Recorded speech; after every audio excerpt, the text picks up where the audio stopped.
What's up, everybody? Today, I'll show y'all how to make your own homemade dreadlock twist cream. Here go mine right here.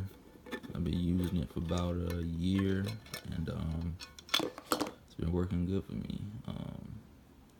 The consistency is, like I said, it's cream. It's pretty soft. It's not all hard or anything like that. And it's not like jelly. It's, soft like a cream. So, just give y'all a few instructions on how to make mine, like the one I made. But beware, I don't use any measuring devices when I made this. Pretty much eyeballed everything, and it came out perfect for me. So first, let's go over the ingredients. Got pure fresh aloe vera. Both of these are coconut oil, just different types. Now I believe I used both of them in there. This is I believe you can pick this up from Walmart. It's organic, naturally refined coconut oil. And this I believe is from Whole Foods. 100% pure refined coconut oil. So shea butter, cocoa butter. And I forgot where I got, well, yeah, these are from Whole Foods too. Okay, yeah, both of these from Whole Foods as well. And not an ingredient, but what I used to melt some of this stuff down. It's a big glass jar that came from, I don't know, probably some type of sauce or something like that. You can use a microwave method, but I used like the double boiler method. So pretty much I put on a pot of hot boiling water, and I took the stuff I wanted to melt down, put it in here. Of course, have like a towel or something to put over the top to grip it. Put it in that water, swirl it around, and let it melt down. Alright, so the first thing when you're starting off that you want to do is take your hardest ingredients, which if you do it this way, it's going to be your cocoa butter. Get pure cocoa butter. This stuff can be kind of hard, like this. I don't know where it broke in half, but this stuff is not like soft like that when it's pure. You rub it together, it will, melt. But when you're dealing with a chunk of it, it's not all that soft. So you want to start with that. Put it in your jar,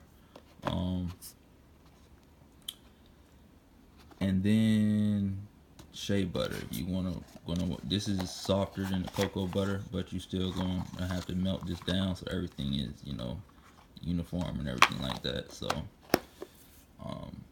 when I made this, I pretty much used almost equal parts. A little bit more cocoa butter than shea butter. Shea butter, I don't know, it was just about equal, really. You know what I mean? Just about equal.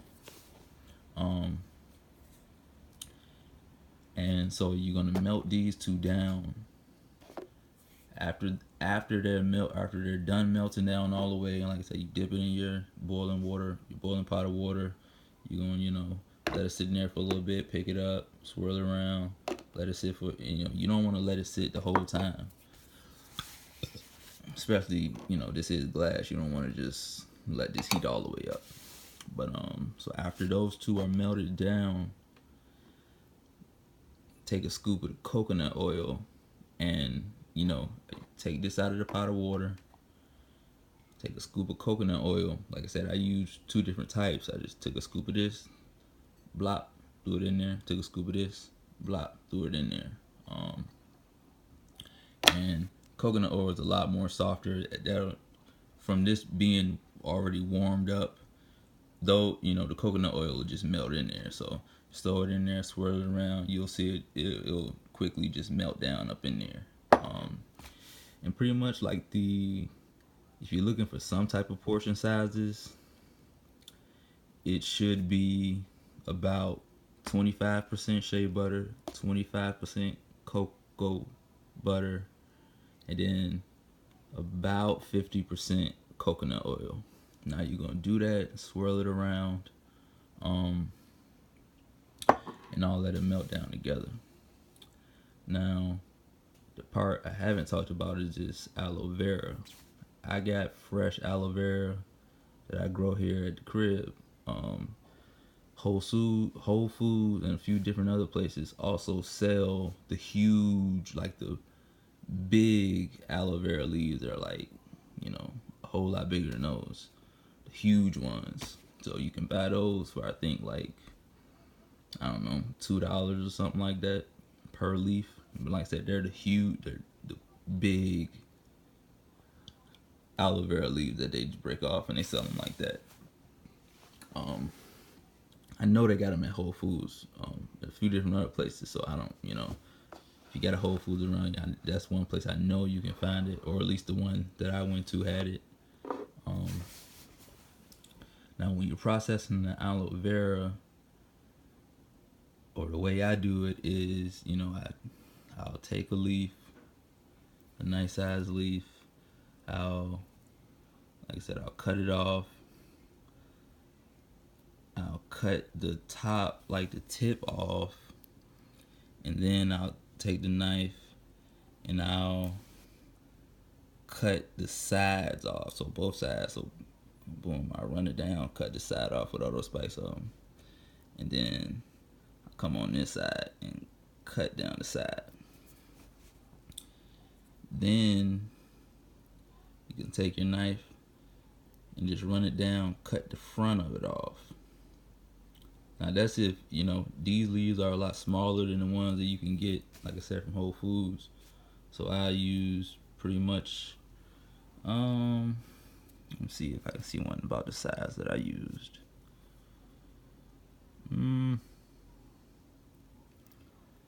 I used one about this size. It's about the size of my finger. And I believe that's about how big it was. It may be a little bit smaller, actually. Yeah, it was maybe one like this. This one's a little thinner than my finger, and I just use a whole one like that.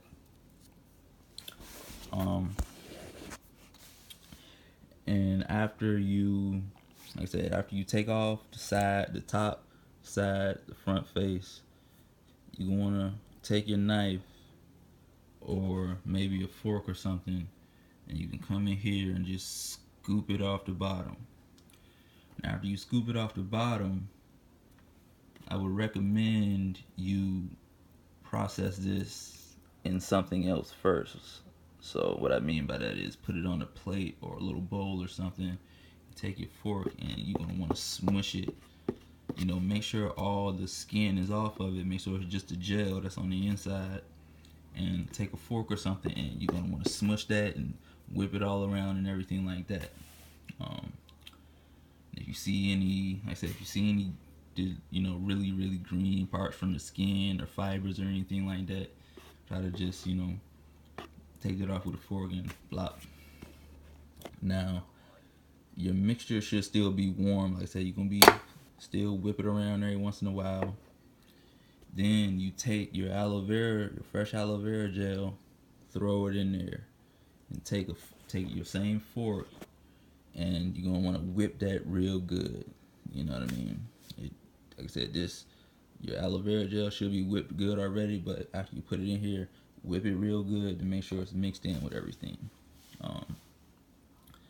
Now, you can either make it in the jar that you're gonna use, which I believe I might have done. I think I actually made it in this jar, which makes it a lot easier. I didn't have to transfer it to anything after I made it. But if you make it in something else and then you're transferring it to a jar, you're gonna want to pour it out while it's still warm, because if starts to set and dry in this jar, it's gonna be hard to get it out unless you got a big long spoon and scoop it out and everything like that. But so I pretty much had everything in here, everything was still melted, and it took a couple days for it to completely dry out. So what I did is I just let it sit, just with the cap off. I just let it sit like that, and every morning I took either a toothpick or a fork and I just stuck it in there and I swirled it all around, took it out, boom, let it sit for the day. Next day I wake up, so when I get up in the morning, just swirl it around. That's just making sure that everything's, swirling around and uniform in there. Because you'll see after the first day, or at least I did, it was like the top of it, you'll see the top of it will look dry, and in the middle, it'll look dry. But when you look around the sides, everything will still be wet, like stuff will still be melted around the sides. So I decided to took something, mixed it all up to make sure it was still uniform, and then let it sit again. And like I said, after a couple days, it was all, it like I said, it looks all uniform. It's not really any discontinuities in there, and yeah, and so I've been happy using it. Like I said, it moisturized real well.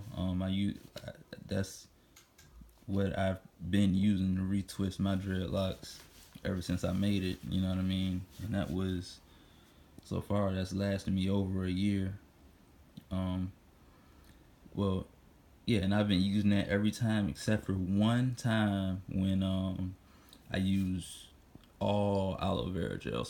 So one time I retwisted, I used pure aloe vera gel and nothing else. But every other time I've been using this, and I mean, anytime in the future, I'm gonna be using this because this and stuff, it's been working for me and my hair type. So that's just a quick how to make your own dreadlock twist cream. If you guys want to make your own at home, you know what I mean. If you don't want to keep buying and stuff from other people, then, and don't get me wrong, I've in the past, this is my second dreadlock journey. In the past, I've used the mango and lime soft twisting cream. You know what I mean? I've tried that, and I like this a whole lot better. Like I said, if you want to use that, that's fine. If you want to try this, I would recommend making a very small batch of it. Try it out, see how you like it.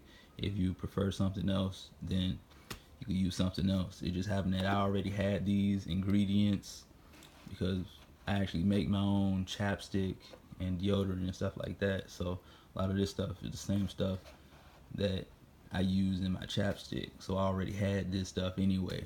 So it just made sense for me to just go ahead and make my own twist cream, and I ended up loving it. So that's what I've been using. You know what I mean? But yeah, just a quick how-to. If you're interested in making your own dreadlock twist cream, make a small batch of this stuff, try it out, see how you like it. And also what you can do is add some essential oils in there. I didn't, because I have like a spray that I make and use on my hair. So I didn't put any essential oils in this, but you can, if you want it to smell a certain way or something like that. But I mean, I'm fine with the way it smells. It's not, it doesn't have any type of overpowering smell or anything like that. It's pretty calm smell. So I'm cool with that, nothing like that. So yeah, if you want to make your own, try this. If not, hey, I'm sure there's plenty other recipes on how to make your own. So peace out, y'all.